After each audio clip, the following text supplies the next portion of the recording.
Next up on the tee, she's the founder and CEO of RepSpark, a brand that works with golf brands like Sunday Red, lots of merch brands you may have known, seen, and bought. She's here to help us understand the business of golf pro shops and how it all works for brands like that. It's a big net to cast. We've got Meghann Butcher joining us here to explain it all. Meghann, how are you doing today? I'm great. Thanks for having me. This is a fun one. Yeah, definitely. I wanted to hear a little bit about your background. We do a lot of golf business conversation here. You and I are big fans of the PGA show, which is coming around now every January for our audience that's listening. And I wanted to get a little bit into the background of yourself. But from what I understand, your relationship with RepSpark and the golf apparel space originates with your dad. Tell everyone a little bit about your dad and what he did in that space. Yeah, for sure. So we are a B2B wholesale e-commerce platform, which to probably some of the listeners is not all that exciting. But we were built, or what we do is we facilitate buyers and sales reps to put all that apparel, the gear, the footwear, belts, hats, sunglasses, and all those pro shops that you have at public and private courses. So that is what we do. We started almost 20 years ago now. It's crazy to think. Actually more in the action sports industry. And so my father had owned a couple different apparel companies. One was a golf company. Oh my gosh, I can't remember what it was called. But back in the day. And what he did is he was trying to figure out how to make buying easier. So when sales reps would go to a trade show like the PGA show, or go visit their retail store, surf shop, a gym, a resort, a golf course. They a lot of times would come with pen and paper, and the buyer would sit and circle what they wanted in a big, huge catalog, if you can imagine. Write the order up manually. Still happens today a lot, which is crazy. And they would go back, and then no matter what happened, most of the time there was an error on the order. The date was wrong, the color was wrong. But the apparel, for all of you listeners who think about it, I mean, you could buy the same shirt in 5 or 6 different sizes and 8 different colors. And then golf makes it even crazier because you have all the customization. You see up the club name and things like that. So he had built an in-house platform to just facilitate that whole order entry process. What happened was a lot of sales reps in that industry, as well as in the golf industry, are independent retailers. So they will rep for a couple different brands at the same time. They came back to him and said, "This is awesome. This is making my life so much easier. How can I help other brands that I rep for?" My dad was an apparel manufacturer, not a tech guy, although he is very techy. But he came to me and said, "You want to go ahead and start this?" And so we started RepSpark, and it has grown substantially over, like I said, almost 20 years now. Yeah, and you can definitely attest to the tech curve in the game of golf. You and I both know how traditional this game is. It was probably previously pretty far behind on the technology curve. But tell me a little bit about what you've seen and how the current, tech golf infrastructure has changed, the way we buy in retail. Yeah. So, I absolutely love the golf market. Everybody is so professional. Everybody is willing to try new things. And it's really a close-knit group. All the brands, the sales reps, the buyers. If you've ever, been to PGA, you feel it. It's like a big, huge family. Yeah. So what we've seen over the last couple of years is really a lot of the pro shops engaging with the platform on their own, working with their sales reps for big pre-book orders, for big season orders, and then, really being able to facilitate ordering for all of their club members or people visiting the shop for special orders. They will log in, see true inventory for the brand new manufacturers, and then be able to place those orders. So that's all done digitally now. Gone are the days of, well, not 100%, but gone are the days of, circling a huge lookbook or calling customer service and having them, place an order for 1 quarter zip or 1 polo. It's like 3 clicks away now. It's 3 clicks away, and it's a lot easier. And then what we've also seen even more, and I'm sure if you belong to any sort of club or play golf, you played in some tournament at some point in time. So and I'm sure many of you have gone online and been able to order like a shopping experience. So Johnny does this really well. Instead of just showing up at the tournament and having a T prize, you actually get to log in. You get to pick from a selection of products. You get to enter your size in, and we facilitate all of that too. So Very any cool. tournament, pop-up shops, holiday pop-up shops. So again, that's all done digitally now, all seamlessly, and makes it a lot easier. Our goal is to have a big impact on brands and buyers and their sales reps, and especially in golf, let's get those pros back giving lessons and out on the golf course instead of, tracking down a quarter zip for a member, which is extremely important. But at the same time, it's a lot easier when you have it at your fingertips. Definitely. Yeah. Very well put indeed. So I'm curious about a brand you mentioned there as well too. Sunday Red, for people who don't know or haven't quite made the connection, is Tiger Woods' venture officially into merchandising. It's definitely something he's taken on, a big catalyst of. How has that relationship been, and how did it first start working with Sunday Red specifically?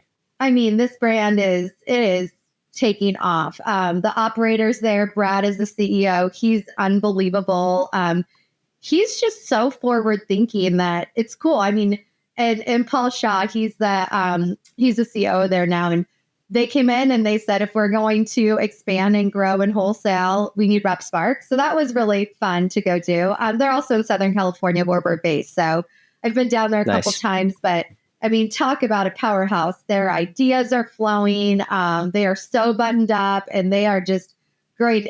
If you go down there, you can feel the excitement. It's pretty cool. And they've told me that Tiger is super, super involved, especially in the footwear. He's extremely involved in all of the technical aspects, which is cool. That's when a brand's going to succeed, when, someone has a passion for a sport. That's what we see with a lot of our brands, whether it's in, again, golf or surf or action sports. It's someone with a passion, and, they want everybody else to be able to experience something of their passion as well. Yeah, it's been cool to see Tiger and that crew. I appreciate you shouting out the business end of what makes Sunday Red to go in addition to Tiger, but it's been cool to see him excited about it. And yeah, you mentioned, he has a life experience playing the game at the highest level, and for him to be down in the weeds, focused on the footwear and the quality of it, shows you how much of a commitment he has to the brand as well too. So that's very cool to see. And you mentioned the PGA show. Yeah, it seems like you've got how many different brands do you think you'll have there at the PGA show in 2026 that are rep by you? I think we have, someone just showed me this out. I think we have about 83 brands there, at least, and over 7,000 retailers that are ordering through the platform. And retailers, I mean, green grass pro shops, resorts, tennis. So we're big in tennis and pickleball too. Obviously, a lot of those kind of like country club type sports. So yeah, I think we have about 7,000 retailers there that hopefully will stop by our booth and come by and say hi. But it's great. We bring a huge crew there just to support our brands, all the sales reps, and make sure that we're there. And we're launching our next release called Flow. It's really exciting. So, our thought is if ordering flows, relationships grow. And again, let's make an impact so there, people aren't, sitting there doing manual tasks. Let's get AI involved. Let's get people back to what they love to do. Nice. Very well put. Yeah, that PGA show is annually very exciting. Our audience is listening to that, listening to this conversation in the weeks leading up to the show. So very exciting to see the brands being rep there by RepSpark. One thing I wanted to kind of touch on with you, which you have some great perspective on in working with all these brands, is particularly the pro shops. That's what the average golfer listening interacts a lot with and sees what brands who work with RepSpark go through every day. I'm curious, how particular are brands with things like placement in stores and certain country clubs? And how does that all get decided? Because the average golfer walks in and sees different varieties of merch depending on what type of course it is. But how does that business all work on the back end? Yeah. So I will say, for you who are listening, who are members of a club, you have a lot of sway. So if you want something, tell your pro shop, hey, I want, this nice quarter zip or this color or something like that. But on the back end, what happens is a lot of times it's the relationship starts at the trade show. Everybody's there with their big booth, all the manufacturers and the brands. with their sales teams. And like I said, 6,000, 7,000 pro shops come through the show, and they're looking at gear, they're looking at merch, they're looking at the product. And in gears, apparel is complicated. There's different colorways, things match with certain things. You have your quarter zip that goes over the polo, then you have your belt. So, it's complicated. And the sales teams that are selling they're cool. They're into it, and it's fun. And again, it's a lot of relationship building between the club and the brand. A lot of the clubs will try new product. They use the microsites a lot for that instead of the tournament events. So if you're at a club and you want to try something, talk to the pro shop owner or whoever's a merchandiser. And typically they will place, from the show, they'll place a pre-book order, which is months in advance. So when they're at the show, the show in January, they're typically booking like late summer, fall, maybe early summer. And so it's cool. We always get to also see kind of what's coming in the next season, what the new colorways are. So that gets ordered through RepSpark most likely. And then the pro shop can track their order. It gets shipped to them. One of the complications, like I mentioned earlier, of pro shop ordering specifically is, everybody wants their logo. So, no matter what pro shop you're at, golf course, resort, it's a logo on the left chest, the left sleeve, the back yoke. And so we also facilitate the brands being able to kind of display back to the buyers what's available. The buyers then place the order, pick their placement. And that all has to be error-free too, because the club doesn't want something that's wrong. If they want club colors or matching colors or something like that, that all has to be communicated. So many steps. Sometimes it blows my mind how many steps. So really getting all of that digitized. And then it shows up in the store. A lot of times the reps will come and put together kind of the color story at some of the bigger clubs. A lot of the clubs have awesome merchandising teams, so they will come in. But what we've seen is really cool lately is these pro shops are not just for golf anymore. I'm sure, a lot of people listening have seen this. They now have some pickleball stuff, some tennis stuff. They'll have sunglasses. They'll have cups and mugs and jewelry. And, they've really become kind of an all-encompassing space, which has been really cool for us to see over the last, 10, 15 years.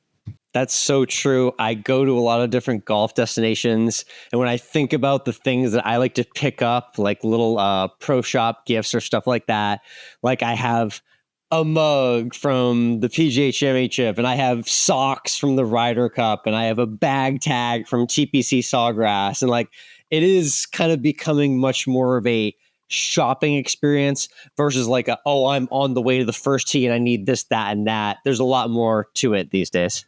Yeah, we see a lot of clubs. I mean, they're really embracing it. They'll, like through a microsite, if they don't stock women's apparel or something, they'll put it out for the membership or kids. I mean, a lot of pro shops, as they run their juniors program, will do pop-up shops. And people are getting really creative, and it's super fun to see and kind of be in the middle of it too. Nice. Let's just give some shout outs to partners that you may have. I'm curious, just so people understand the width of who you actually work with in terms of clubs. I've seen some really cool clubs that you're partnered with. Explain, kind of the club partnership and maybe a unique country club that you work with under the RepSpark portfolio. Oh my gosh, there's so many. I mean, we do the big ones, Troon, Invited, all of those. Some of them won't purchase brands anymore if they're not on RepSpark, just because it makes it so easy for them to kind of have one place for all their brands. We do public courses. I mean, locally here, I'm a member of Newport Beach Country Club, and they use RepSpark. Wow. Okay. I mean, Pioneer, all of them use RepSpark now. It just makes it really easy for them to, like I said, our goal is to have impact. So these PGA professionals, a lot of them, the pro shop's kind of their second business, their second job. So anything that we can do to make it easier and faster for them to be out servicing their members, and that's what we're trying to do. Or their players, not even for the private clubs. Yeah. So if there's someone out here, we have a lot of people that listen that are just starting golf ventures or starting golf brands. how do they reach out and get something like RepSpark involved to utilize their business? So yeah, it's really easy. I mean, just anything on our site, repspark.com, someone will reach out. It's really fun to work with some of these emerging opportunities and emerging brands as well. We work with some of those staples that you've all heard. Peter Millar and Straight Down and Johnny O and all of those. But it is really cool and fun to see some of these emerging brands. Booyah Golf is just like taking off. Smith & Quinn is awesome. Calliope, A. Putnam, if you're a woman golfer, their stuff's taking off. So it's really fun to be with them from the beginning and then really get to see them grow and mature. So if you have a new brand, RepSpark offers a way to facilitate order entry, visibility into the golf space. And I think it allows some of the smaller brands to kind of be up against the big behemoths and have some modern, B2B interface that a lot of the pro shops know how to use. It just, again, makes their life so much easier. Very cool. Well, I appreciate you educating the audience on that aspect of kind of what you do. And I look forward to showcasing it more at the PGA show in January as well, too. Again, it's Meghann Butcher with RepSpark. I just wanted to finish with a few fun questions. Off the topic of golf, I see that you have a background at Vanderbilt University. Proud Vandy grad yourself. Nice.